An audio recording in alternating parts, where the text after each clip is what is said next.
Hello बच्चों, let's read the question. Correct one is conductivity of semiconductor is greater than insulator and metal. Conductivity of metal is greater than semiconductor and conductivity of semiconductor is greater than insulator.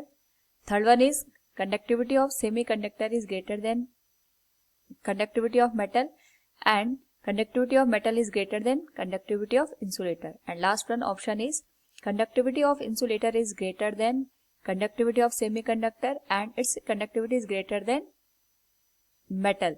Here sigma represents the conductivity.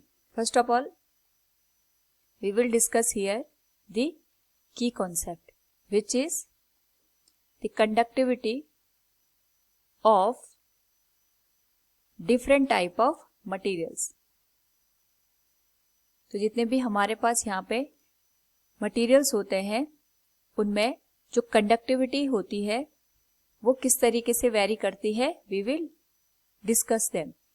तो जो भी materials होते हैं उनमें जो conductivity होती है, conductivity represent the ability of any material कि वो इलेक्ट्रिसिटी को कितना वहां पे सपोर्ट करता है. The ability of material to flow the electricity is known as conductivity. तो यहाँ पे जो कंडक्टिविटी होती है that is directly proportional to the number of charge carrier. जितना ज़्यादा यहाँ पे चार्ज कैरियर की वैल्यू ज़्यादा होगी उतनी ज़्यादा मटेरियल की कंडक्टिविटी ज़्यादा होती है. और अगर हम इसको और बेटर वे में समझे या एनर्जी बैंड थ्योरी के अकॉर्डिंग समझे तो जो भी मटेरियल्स होते हैं उनको हम 3 कैटेगरी में डिवाइड करते हैं.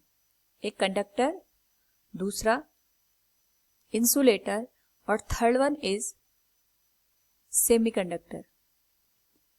तो जो हमारे पास यहाँ पे कंडक्शन बैंड होता है इन कंडक्टर और वैलेंस बैंड होता है वो एक दूसरे को ओवरलैप कर जाता है, जिसकी वजह से यहाँ पे विदाउट एनी एक्सटर्नल एनर्जी जो भी इलेक्ट्रॉन्स होते हैं वो कंडक्शन बैंड में इजीली हमें मिलते हैं. इसी वजह से जो कंडक्टर की कंडक्टिविटी होती है वो हाई होती है.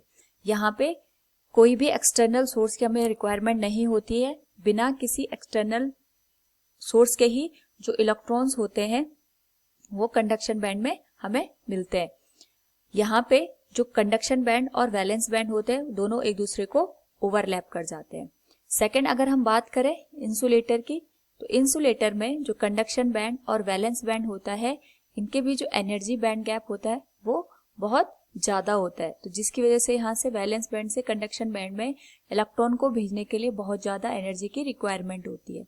लेकिन जो सेमीकंडक्टर होते हैं उस केस में वैलेंस बैंड और कंडक्शन बैंड के बीच में जो गैप होता है एनर्जी का that is less than insulator but greater than conductor. तो हम यहाँ पे अगर इलेक्ट्रॉन को वैलेंस बैंड से कंडक्शन बैंड में भेजना होता है तो कंडक्टर के कंपैरिजन में ज्यादा एनर्जी की रिक्वायरमेंट होती है बट इंसुलेटर के कंपैरिजन में यहाँ पे एनर्जी की रिक्वायरमेंट कम होती है. तो हम कह सकते हैं एक तरीके से जो मेटल होता है मेटल की कंडक्टिविटी ज्यादा होती है एज कंपैरिजन टू सेमीकंडक्टर और यहाँ पे जो सेमीकंडक्टर की कंडक्टिविटी होती है that is greater than the insulator.